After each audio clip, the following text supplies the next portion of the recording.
au plus haut sommet de l'État ci biir Podor ci biir Ranérou ak ci biir Kanel sàcc goo xamante ne ñu ngi ko jëmale ci gën a yokkal ay baat Benno Bokk Yaakaar te ñëpp teg nañ ci seeni bët ma wax ne kenn du nangu ci réew mi que volonté populaire bi nga xamante ne moo exprimé wu au soir du 31 juillet 2022 peuple bi demandé que changement dafa war a am jaaree fa tamit leeralaale nekk troisième mandat kenn ñemeetu ko laaj ci réew mi loolu le ñëpp a war a xeex comme benn say pour loolu le xew ci réew mi man nag daan naa noppi ndax yaakaar ne bisa ngi ñëw yëf yi dox mais dafa mel ni président de la république ak soxnaam ak i njabootam dañu mel dañu ma singali lépp lu ma yëg ci réew mi ñu ngi ciy bëgg di ko xajamal li ma wax dafa leer dama wax ca njëlbeen ma ne suñu yàlla mayee benn député wax naa ko ba ñëpp dégg ko député bi ci opposition bi la jëm wax bi nag topp seeni nopp moo tax tey jii ñu profité yëf yi dox mais dafa mel ni président de la république ak soxnaam ak i njabootam dañu mel dañu ma singali lépp lu ma yëg ci réew mi ñu ngi ciy bëgg di ko xajamal li ma wax dafa leer dama wax ca njëlbeen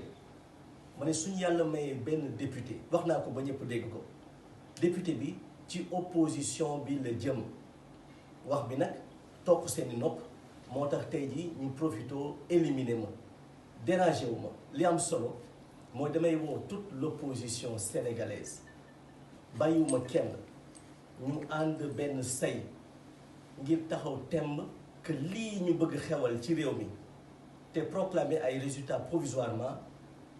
ñu fexe ba loolu le kenn du ko confirmer ci réew mi loolu mooy benn ñaareel ba ñu fexe tamit ba kii di président Macky Sall mu comprendre que amul droit moom former un nouveau gouvernement parce qu'il n'a plus de majorité dans ce pays. La deuxième chose amul droit def benn calcul mathématique wala benn calcul arithmétique wala benn calcul politique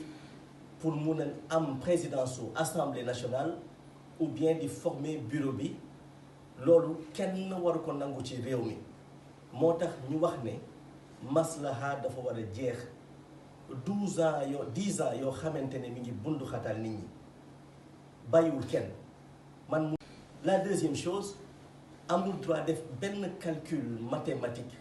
wala benn calcul arithmétique wala benn calcul politique pour mun a am présidence su assemblée nationale ou bien di former bureau bi loolu kenn waru ko nangu ci réew mi moo tax ñu wax ne maslaha dafa war a jeex 10 ans yoo xamante ne mi ngi bundu xatal nit ñi bàyyiwul kenn man mu tàmbalee ci sama kaso sans procès ba léegi ak yeneen yoo xam ne xew na ci man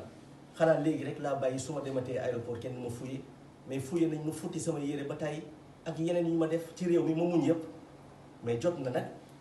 yii nga xamante ne daf ko nekkee woon ci ñi féetewoo opposition bi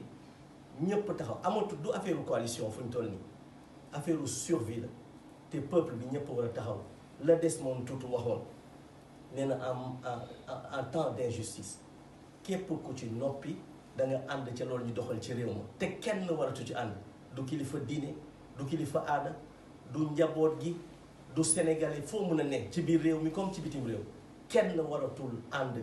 ñëpp a war a taxaw temm ne Macky Sall lii nga xewal ci réew mi jeex na tey jii soo leen seetloo bu baax il est minoritaire dans le Sénégal partout nag foo dem ci réew mi il est minoritaire message boobu ñu ko yónnee li ci am solo dëgg mooy que mu mun ko décrypter su ko décrypter wul ñun opposition bi ñu taxaw temm ànd kenn waratu ci ànd du kilifa diine du kilifa aada du njaboot gi du sénégalais foo mën a ne ci biir réew mi comme ci bitim réew kenn waratul ànd ñëpp a war a taxaw temm ne Macky Sall lii nga xewal ci réew mi jeex na tey jii soo leen seetloo bu baax il est minoritaire dans le Sénégal partout nag foo dem ci réew mi il est minoritaire message boobu ñu ko yónnee li ci am solo dëgg mooy que mu mun ko décrypter su ko décrypter wul ñun opposition bi ñu taxaw temm àndandoo mu décrypter ce message avant que muy trop tard ci réew mi ndax bras de fer su ko yëkkatee moom du ci amati ndam parce que amatul majorité ci réew mi maslaha moo war a jeex ba ñëpp comprendre li may ñaan nag sama mbokk yi nekk ci opposition mooy nañu volonté nañu yéenante nanu ànd pour benn mission mooy sauver le Sénégal génne ko ci guuta bi mu nekk àndandoo indi ay solution bu ñu génnee Sénégalais yépp ci ndóol lii moo des ci wax bi lii moo des ci réew mi lii moo nar a nekk cëslaayu le préambule de la Constitution un engagement patriotique maa ngi sant ñépp ñuy voteel ba ñu ca tollee waaye daal li am solo dëgg mooy ne Sénégal jot na kenn ku ne ci ñun am taxawaay pour sauver notre pays maa ngi leen di sant di leen gërëm asalaamualeykum wa rahmatullahi taala wa barakatuh. Nous demandons au Conseil constitutionnel d'ouvrir les cartons contenant les votes provenant de ces localités en présence de l'ensemble des mandataires des coalitions, des pôles d'avocats et des huissiers assermentés pour la vérification physique des suffrages des Sénégalais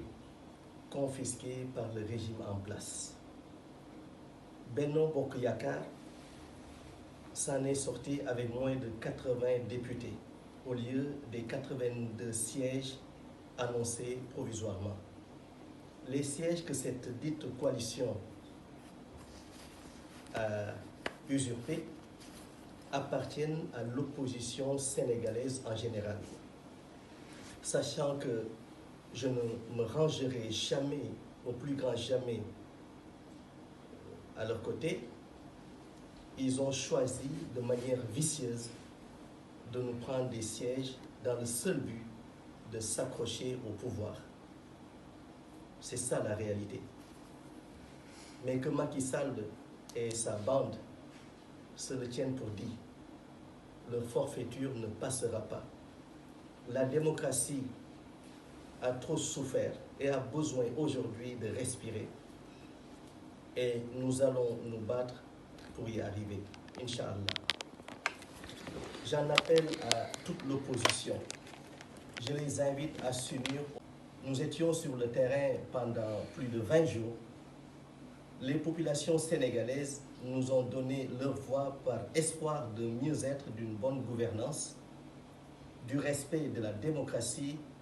et non pour compléter par des calculs ubiesques le quota de députés d'un camp de plus en